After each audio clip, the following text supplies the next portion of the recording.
utility fleet world. It's Kurt Moreland, Associate Publisher, with another edition of Under the UFP Hood. And I'm here live at the NTEA Work Truck Show. And I was in the press room and I bumped into KJ Johnson, and we had a conversation, and he was telling me that he's in the truck fitter industry and that he actually ventured off to provide a service for our market. And so I thought that would make great conversation for March for the NTEA Work Truck Show. So KJ, welcome to the podcast.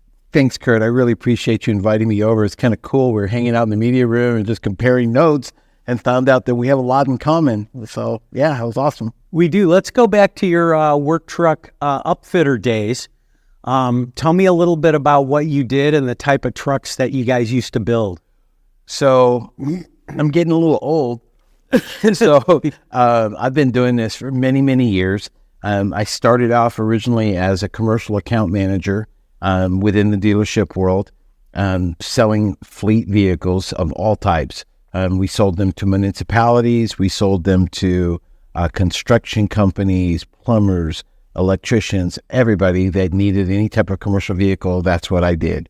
And went through the ranks within the dealership, hold various titles, various responsibilities, and then got an opportunity to leave the automotive industry for a period of time and went to work for a contractor, a federal contractor. And they were one of my largest clients. And when we went through that little recession, 2008 and 9, and I was going to take a job as a fleet manager for a corporate entity, he says, "Don't go to work for them, come work for me." And I said, "Man, I can't even spell construction. Come on, I can't do that." And he goes, "Yeah, you're one of the smartest guys I know. We'll figure out a spot." So I went to work for them for 5-6 years and went through the ranks, and ultimately my gift of gab got me promoted to the Director of Business Development. And then I had an opportunity to go back into the automobile business as a GM of a Ford store, Mitsubishi Fuso. And then I decided, I don't think I want to work at the dealership world. And I had an opportunity to go to work for a body company that manufactures vocational truck bodies, specifically crane utility bodies and fuel and lube type bodies. And it was Summit Truck Equipment, part of the Trans-West Empire. And that's where I've been for the last 10 years. And then a few months back, I decided to take a pet project of mine, a community that I was kind of a part of involving field mechanics. And I decided that that's what I wanted to do for the remainder of my days on this earth. So I resigned from my job, and I went full-time with Service Trucks USA, and that's where we are today. Man, you've got such a great background. I love that you have the upfitter background, and then that you worked, for a vendor, a truck body company. So we definitely speak the same language. It sounds like you've been entrenched in our market. Just a quick question back to the upfitter days. Did you do any utility trucks or public works municipal? Yeah, absolutely. Yeah. Part of the role when you're a fleet commercial account manager, we deal with municipalities and, public utilities and those type of contractors on a regular basis. Whether it was a bucket truck or whether we're putting together highway safety rigs, with attenuators, or whether we are building welding rigs or, trucks that carry potable water or non-potable water. We ran the full gamut of utility trucks, over the course of my career. My subspecialty kind of took priority, where we focus almost exclusively on field service trucks that have cranes. But that was just because that's an area that I found that I was very, very comfortable in. And and we're going to talk about your latest endeavor here really soon. But I always like to ask my guests about supply chain. So you probably worked in the industry before there were supply chain issues. You're probably aware of supply issues now. Tell me the difference, kind of a before and after, what your take is on the the truck building market, and what caused the supply chain, and when are we going to get back to normal, if we ever do? Well, that's the $1,000,000 question that everybody's asking. My understanding as an upfitter, we rely upon the chassis that we get in order to be able to build the body for our end user. And initially, it was a result of a lack of computer chips. That's the triggering event. And then I think that it was being affected by the COVID thing because everybody was trying to protect their employees and do the right thing. And there was a lot of volatility in the marketplace. And then what I think happened was there was a acceleration of purchases. I think fear caused a hoarding mentality, and it caused people to over-purchase or buy more than they thought they might need. And that kind of created an artificial shortage in the marketplace.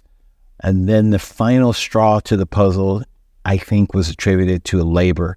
I think that when companies sent employees home, they furloughed them, or, they couldn't come to the office, I think a bunch of people just evaporated. They disappeared out of the workplace. They went away, and nobody knows where they all went.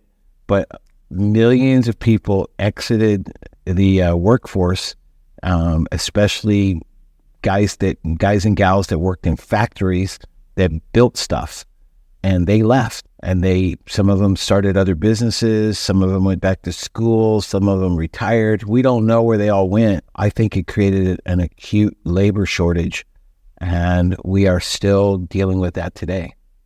Yeah, and I'm going to throw in a personal note is that, I was in Long Beach, California, and I missed the exit for the convention center. And I went over this big causeway, and when I landed on the other side, I was in the LA port area. And I actually drove around in there, and I watched some of these container ships come in. And I saw, now I live by O'Hare Airport, which is a huge facility. But I mean, this LA port dwarfed, made O'Hare look small in comparison. Sure. Rail yards, truck yards, had it all, and these containers stacked like Lego blocks everywhere. Yeah. So if anybody ever is in LA, just don't go to Hollywood. Go check out the port. I don't know if you've ever been over there before. I went to school at Long Beach State and lived in Long Beach. You're kidding me. Yeah, I'm very familiar with it. Wow. Yeah. So I really felt, after driving around there and seeing that, I really kind of felt how vulnerable, the United States could be if that port or anything happened. So yeah, I wonder if that contributes too. You're right. You know what? That's a good point, Kurt, because I forgot about the China component. Because when we had COVID, there was also a very steep decline in the amount of ships that were able to enter the port, enter into the United States. And then we had some trade issues. And that was the last, it was like they say, it was the perfect storm for key commodities and logistics issues. It was just a perfect storm for, interrupting our complete supply chain. So what are you hearing out there? Are we ever going to get back to normal, or is this the new normal? Well, again, the nice thing about being on your own is you can say dumb things. So I might say something dumb right now, but I only report to myself that this is my opinion. I believe we have already turned the corner. And I believe that we are kind of in a little mini recession in some areas. And I believe that we're going to start to see pressure on pricing. We're going to start to see contraction. We're going to start to see consolidation. And we're starting to go back to the old paradigm. I think things are starting slowly to return to normal. If you look at it, inflation is just killing everybody. Interest rates are double, almost triple what they were, 4 years ago. And I think all of those pressures are putting a constraint on the marketplace. And I think we're going to start to see, some contraction in pricing. I don't know that we'll ever get back to the good old days, but I do see that we're going to see an easing, and you're going to start to see some excess inventory. And I think that it won't always be a seller's market. I think we're going to gradually shift over. There's going to be some things that still are on back order. There's still some stuff that we're not going to be able to get for another year or two. Wow. But, I think that we're already starting to see inventory starting to build up again. So, wow, that's great insight. I always like to include a celebrity story. And we, at the NTEA Work Truck Show, usually the truck body is the star. But there was a person on a Discovery Channel show, I think it was called Goldmine, and you had a chance to interview him. I did not, but you did. So do us the courtesy of telling us who was here and a little bit of insight about him and his truck. So I'm glad and I'd be honored to share the story. Says I was really excited. I was trolling him. I just followed him. I'm a big fan. He was on a show, Gold Rush, and since then he has another show on Discovery.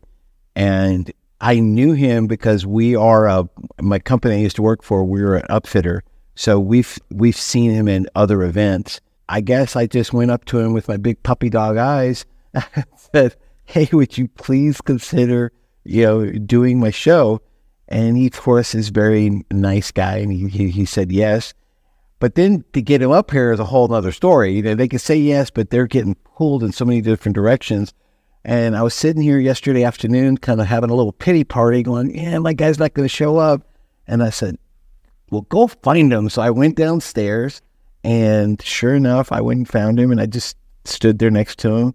And I said, hey, Juan, are you going to have a few minutes? And he said, yeah, let's do it. And there we did it. We launched into it, and it was a great experience. So as far as Juan is concerned, he's a remarkable young man. I still consider him a young man because I'm old, and he's got 4 kids, and he's got a beautiful wife, and he's operating primarily out of Reno, Nevada. And he had 2 trucks in the show. So he had a great big beautiful Mack truck, and I believe I can't remember the brand of the other one. Ugh. By the way, give us Juan's full name and the company he's with and the show that he's on. So it's Juan Ibarra, and it's Ibarra Industries, and he was on Gold Rush, but I don't know the name of the new show. There's a brand new show on Discovery that he and another guy are part of, and they basically they're repairing mining equipment. So it was a derivative or an offshoot of Gold Rush. I think I saw a postcard on that. Is it called like Gold Mine Rescue or something like that? That's it. Yeah, that's it. Good job. Yeah, that's his new show. Cool. And the trucks that he had built were custom trucks built by a company called Palfinger, and he partnered with them. He was partnered with C-Tech, and he was also partnered with Mack. So I can understand why you might not have been able to get him, because he was probably the busiest guy in the whole show, because he was bouncing from booth to booth. Yeah. And he was just so gracious and kind and accommodating. And it was really helpful because, your customers, your people, and my people are probably the one and the same. And they just love watching that show and seeing him overcome the challenges that he overcomes. And to get a chance to understand how he puts his trucks together and the amount of the forethought that he puts into it, and how, he's working in a very harsh environment, thousands of miles away from his home. He only gets one chance to do it right. It's not as if he can go to, the local Pep Boys and, pick up what he needs, Uh-huh. So he doesn't work just in Reno, Nevada. He goes all over. Yeah, the shows that he does are seasonal, and he tends to head up to the gold mine area up in Alaska. Yeah, and that's where he does a lot of his work. Now, I found it really interesting that he started off as a plumber, and Ibarra Industries still has a whole plumbing division, and they still do, that type of work as well. So he's a very well-diversified and accomplished field service professional, and he's able to work on all kinds of equipment, and, he's not afraid of a challenge, He'll roll his sleeves up and get it done. So. Yeah, so we all got to check out the TV show. Yep. Now that we're here. Yeah, I don't know if you've ever heard or been to the SEMA show. We are media partners with them, and we will be there in, I think, the first week in November. But they do a really good job of bringing a lot of these cable TV stars to the show and race car drivers. And this is the first time I can remember at NTEA Work Truck having somebody from that arena here. And I admit it has quite a bit of excitement. It's funny you mention that. I agree 100%. And normally you're right. The truck is the star of the show, and I've been a part of a company that had some pretty outstanding trucks and shows. We garnered a lot of attention, but, having a real live person there and being able to share insights and anecdotes and, stories about his family it was wonderful. So let's talk about your passion. Let's talk about Service Trux, spelled Trux. At the end, and tell me how you started this company and your passion for it. So it came about because I saw some serious problems within the industry. So we'll back up to the point when I went to work for the company, which is Summit Truck Bodies, went to work for them. This was a new world because they're one of the few manufacturers that goes to market direct. So not only are we the manufacturer, we actually sell the final product to the end user. And that differs from most of our competitors. Most of our competitors used a distributor model. So they sell to a distributor or a dealer. They didn't sell directly to the end user. So that put me, belly to belly with a bunch of end users. And where I found that my passion is working with emerging, smaller, independent guys. For whatever reason, working with the great big dealer groups, the Caterpillar, the Komatsus, and the John Deere, big franchise dealer. It was fun to talk to those guys, but the amount of time I'd have to put in to get a sale seemed disproportionately, out of balance. And I need immediate gratitude. I like selling stuff now. And when I went to work for Summit, we had lots of inventory on the ground. And that's kind of the environment that I had at the dealership. So I was very comfortable in that environment. And I would just go meet people and start talking to them. And then over the years, a lot of those customers became really good friends, and when you're doing this type of work, you get a chance to meet the wives, you meet the kids, you meet the brothers and sisters and grandmothers and grandfathers, because it's a family affair quite often. And that relationship built over time. And first you sell them one truck, and then a couple of years later you sell them another one, and then another one, and then pretty soon, they've got 3, 4, 5, 10 of your trucks, in their inventory. And I love that part. But what I started noticing is that there was a lack of knowledge within the community on key aspects of running a small business. They lacked financial acumen. They didn't understand insurance, to the degree that I thought was, critical for their success. And I found myself counseling, just volunteering my time and helping them learn more about their businesses. And then I became extremely frustrated with the way that service trucks were bought and sold in the marketplace. Okay. I saw there was a lot of exploitation going on. And I also saw that there was a lot of time wasting. It was a super inefficient model. I said, if I could create a community and I could get a subscription basis, that would cover my my monthly income needs, and I could basically devote my time to helping this community grow. And I'd be talking about it, and then one day I was talking to one of my customers, a friend of mine. His name's Kevin Carl. I want to give the boy a shout out because Kevin's one of my boys. And he goes, "Yeah, you should go on Facebook." And I'm like, "Yeah, I'm not going to go on Facebook. That's stupid. Oh, look at Facebook's dumb." And he goes, No, Kenny, there's these groups and you should try it. And so he got me in, and he sent me an invite. Even though I'm not a mechanic and I don't own a service truck, I sell them. He got me in the group. And of course I immediately got kicked out because I'm a salesman. We don't need any salesmen, and they kicked me out. Went back to the group owner and, "Hey, they kicked me out." And he goes, "Okay, I'll get you back in." I got back in, got kicked out again. So about the third time I'm in, I'm all scared because I don't want to engage. I don't want to say anything. And I just changed my style. I just started looking for topics, threads within the group discussion that I thought I could contribute to, that I could add value. And I did. I know a lot of stuff about a lot of things, and I'd pipe in and offer information and look things up. And I didn't have much of a life, so I'd do it at 2 o'clock in the morning. I'd be responding. And over time, I built a level of trust and rapport with these groups. And I helped several of the groups grow from 10,000 members all the way up to 60, 70,000 members, because we were providing really good information within this community. Wow. Well, Facebook has challenges, and I had some concerns about privacy, and I thought maybe I could do this and I could move this to a different platform where we could provide a little bit more safety, a little bit more security, and have a better control over the content. So I hatched this idea about Service Trux USA, and I've been working on it ever since. And so the goal now is to advocate for the field mechanic community.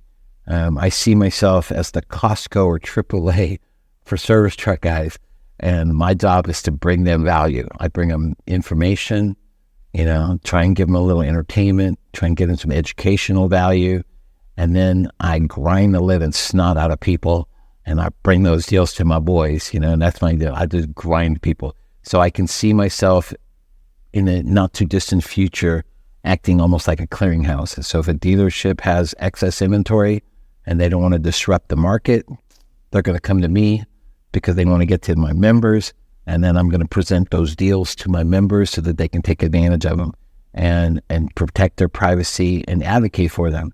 So they don't have to talk to every Tom, Dick, and Harry. Everybody that'll be on the platform will be vetted by my organization, and then we will advocate staunchly for them.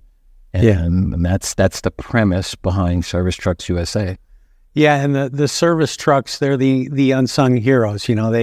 They keep all the other trucks and construction equipment going. But just to clarify, Service Trux, Trux USA, is it an app? Is it a magazine? Is it what form of media are you? It's all three. So, okay. Service Trux USA is the podcast. Okay. So that's the multimedia. So Service Trux USA has a YouTube channel. It has a podcast and has various multimedia. So that's the content, entertainment content value. I call it storytelling. My goal is to tell stories. We want to make the vendors that they deal with on a daily basis, we want them to know that they're human beings. They got kids, they got families, and they're not the evil enemy. So we personalize the vendors. And then I have a desire to tell the stories of as many of these wonderful, professional, family-oriented business owners as I can. And I seek out the best stories and tell their stories. I call one of my series is called Master Series, where I seek out, professional shop owners, mechanics have been doing it for 30 plus years. And I want to give them their 15 minutes of sunshine to where they can tell their story and hopefully impart some of their knowledge on a younger generation. I also want to get a different group of people that make turning wrenches sexy, bro. I want to make it sexy, I want these guys to get the good looking women, I want them to have it. And so they need a salesperson. I'm going to be their advocate. I'm going to make turning wrenches, getting dirt under your fingernails. I'm going to make that sexy. So that's one of the goals. And then lastly, from the entertainment part of it is my goal is to get them the knowledge that they need so that they can make better decisions. So that's the multimedia aspect of it. The app part is I've developed an application that allows the service truck community to create a physical record of their truck and have that information readily available to assist them in taking care of it, maintaining it, buying it, and or selling it. And it's a proprietary application that is only available to members of the community. And that's part of it. And so if I want to be a member of your community, is there a fee for that, or are you sponsored by advertising, or both? So currently the business model, again, we're just getting started. We're just ramping up. But currently we have 3 levels of membership. We have apprentice, journeyman, and master.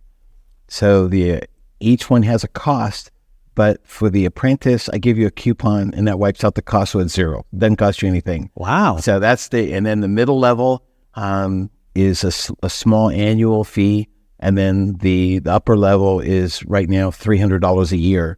And my promise to them is, if you don't see at least $300 of value per year, then, quit. You can jump out because I didn't do my job.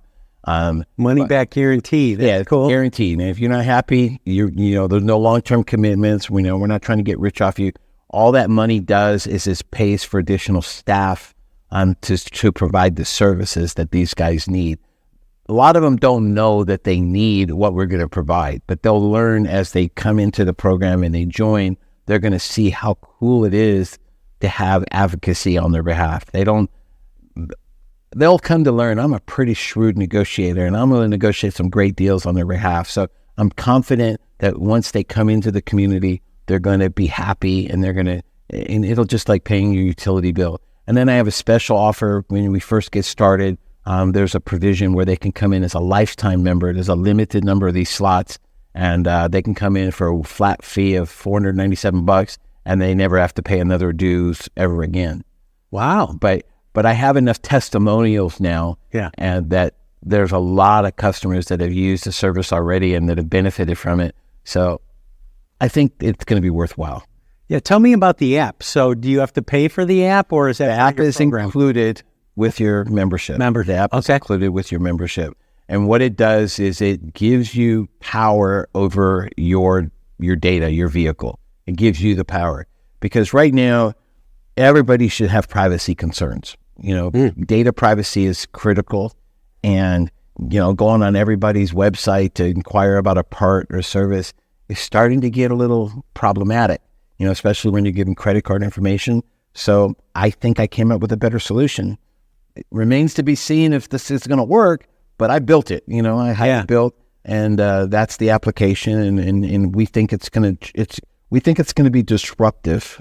Our goal is for it to be disruptive, and we want to put more money in our service truck owners' pocket. Because right now there's a whole bunch of people extracting profit on the food chain. Well, I'm on their team now. Now they got me working for them and not trying to take money from them. And this tool will give them the ability to hang on to more of their money and facilitate the sale, transfer, procurement, disposal, maintenance, refurbishment. It will be handled through the platform.